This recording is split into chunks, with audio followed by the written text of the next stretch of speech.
Salam əziz izləyicilərim, kanalıma xoş gəlmisiniz. Bugünkü videomda hazırlanması çox asan olan yumşaq, dadlı piroq reseptini sizinlə paylaşıram. Piroqu sobasız, mikser işlətmədən tavada bişirirəm. Çox gözəl piroq alınır. Sobası olmayan xanımlar bu üsulla tavada çox rahatlıqla bu piroqdan hazırlaya bilər.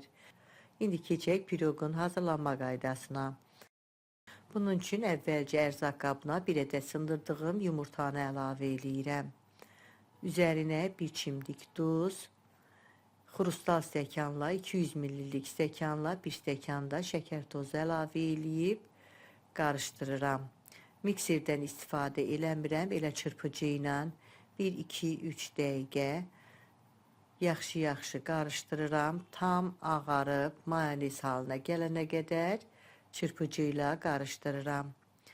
Çox rahatlıqla da miksersiz qarışdırmaq olur. Alınan qarışıma 100 ml bitki yağı əlavə edirəm. 200 ml stəkanla bir stəkanda otaq temperaturunda olan südü əlavə eləyəndən sonra bu ərzaqları da biraz qarışdırıram. Başqa bir qabda xrustal stəkanla tam dolu olmayan, yəni təpələmə olmasın, 2 stəkan un götürmüşəm. Üzərinə 2 xörək qaşığı kakao, 1 paket 5 qram şəkərli vanil, 1 paket 10 qram da qabartma tozu əlavə eləyib quru ərzaqları əvvəlcə biraz qarışdırıram. Qarışdırandan sonra ələkdən keçirdirəm. Əvvəlcə bir hissəsini ələyə töküb ələkdən keçirdirəm. Çırpıcı ilə qarışdırıram. Qalan un qarışımını da ələyə töküb ələkdən keçirdirəm. Elə qarışdırmaq lazımdır ki, un xəmirin içində topak şəklində qalmasın. Piroq üçün istifadə elədiyim ərzaqların ölçülərini videomun açıqlama bölümündə də qeyd eləmişəm. Oradan da baxa bilərsiniz. Belə gördüyünüz kimi orta yumşaqlıqda qatı bir xəmir alındı. Piroqu sobasız tavada bişirirəm. Bişirəcəyim tavanın içərisinə bir xörək qaşığı bitki yağı töymüşəm. Fırça ilə yağı tavanın hər yerinə çəkirəm. Onu da qeyd edeyim ki, istifadə elədiyim tavanın diametri 26 santimetrdir. İstifadə elədiyim tavanın dibi yapışqan olmadığı üçün yağlı kağız sərmirəm. Amma əgər sizdə tavanın dibi yapışqan olarsa, onda yağlı kağız sərin ki, piroqun altı yanmasın. Hazırladığım xəmirin hamısını tavaya boşaldıram. Spatula ilə ortadan kənarlara doğru hər yerinə yayıram. Bu qaydada hazırlayandan sonra tavanın qapağını örtürəm. Əgər sizdə tavanın qapağında açıq yer olarsa, oranı salfetka ilə tutun ki, içərisinə hava keçməsin. Qazın ən aşağı xodunda piroqu bişirirəm. Piroq bişdikcə tavanın qapağının yan hissələrində belə gördüyünüz kimi su dənəcikləri əmələ gəlir. Ona görə qapağı götürüb salfetka ilə silmək lazımdır.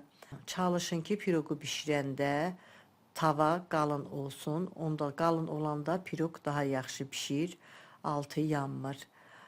İstəyə görə tavanın alt hissəsinə çayı dəmlədiyiniz dəmiri də qoya bilərsiniz. Ta piroq hazır olana qədər 2-3 dəfə kənarlarında su damcıları əmələ gəldikcə götürüb salfetka ilə silirəm. Onu silmək lazımdır ki, su tavaya axıb xəmiri sulandırmasın. Bu qaydada 20-25 dəqiqə qazın ən aşağı xodunda piroqu bişirirəm. Bu artıq 3-cü dəfədir ki, qapağın suyunu silirəm. Artıq piroq yaxşı qabarı, piroq demək olar ki, bişib, əlimlə yoxlayıram. Üstü də bərkiyib. Belə olduqda qazı söndürüb ocaqdan götürürəm. Piroqum artıq bişib, hazırdır. Gördüyünüz kimi çox yaxşı qabarıb. Üstü də çox yaxşı bişib, heç bir xəmirləşmə olmur.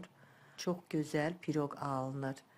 Piroqu nəmləndirmək üçün 150 ml süd götürmüşəm. Üzərinə bir dolu çay qaşığı qatlaşmış süd əlavə eləyib qarışdırıram. Sizdə əgər qatlaşmış süd yoxdursa, elə bir xörək qaşığı şəkər tozu da əlavə eləyə bilərsiniz. Piroqu bir 5 dəqiqə gözlətdikdən sonra hazırladığım süd qarışımını piroqun üstünə tökürəm hamısını. Süd əlavə eləyəndə piroq nəmlənir, daha da yumşaq olur. Piroqu cemlə, şokoladlı glazurla hazırlayıram. Ona görə biskvit soyuyana qədər glazuru hazırlayıram. Glazur üçün qazana 5 xörək qaşığı süd, 1 xörək qaşığı kakao, 2 xörək qaşığı şəkər tozu, 1 xörək qaşığı da damla şokolad əlavə edib qarışdırıram. Biraz qarışdırandan sonra qaza qoyub glazuru hazır olana qədər bişirirəm. Əlimi çəkmədən ara sıra qarışdırıram.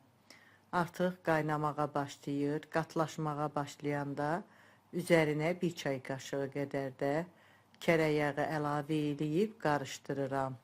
Kərə yağı da tam əriyib qarışandan sonra artıq qatlaşmağa başlayır. Tam da qatı eləmirəm, çünki soyuyandan sonra da qatılaşır.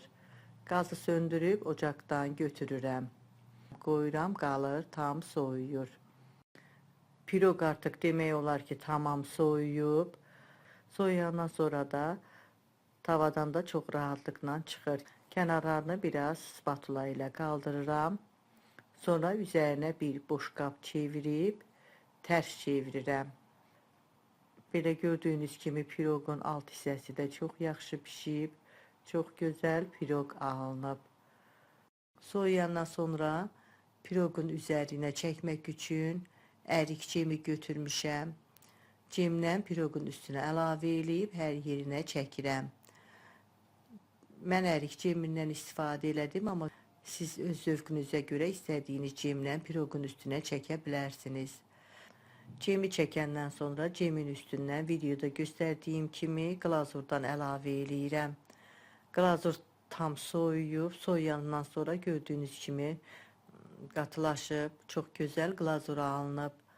Sonda piroqun üstünü videoda göstərdiyim kimi çəngəllə kənarlardan ortaya doğru xətləyirəm. Belə bir gözəl görünüş verirəm. Siz öz zövqünüzə görə piroqun üstünü bəzəyə bilərsiniz. Piroqun yan hissələrini, üstünü sonda doğranmış qoz ləpəsi ilə bəzəyirəm. Bu qaydada hazırlayıram. Bir yarım saat gözlətdikdən sonra artıq kəsib çay süfrəsinə vermək olar. Belə gördüyünüz kimi sobasız, miksersiz, çox gözəl bir piroq hazırladım. Hazırlanması da çox asandır. Sobası olmayan xanımlar üçün çox əlverişli bir üsuldur. Çox gözəl də alınır. Pambıq kimi yumuşaq, şokoladlı, cemli, çox dadlı bir piroq alınır. Kəsək görək piroqun içərisi necədir? Pambıq kimi yumuşaq bir piroqdur. İçərisi də çox yaxşı pişib. Siz də hazırlayın. Əminəm çox xoşunuza gələcək. Hazırlayacaq olan hər kəsə öncədən nuş olsun deyirəm. Əgər bu videomda sizin üçün faydalı oldusa, izlədikdən sonra bəyən düyməsini basmağı, dostlarınızla paylaşmağı, şərh bölümündə öz fikirlərinizi mənimlə bölüşməyi unutmayın. Sağ olun, yeni videolarda görüşənədək.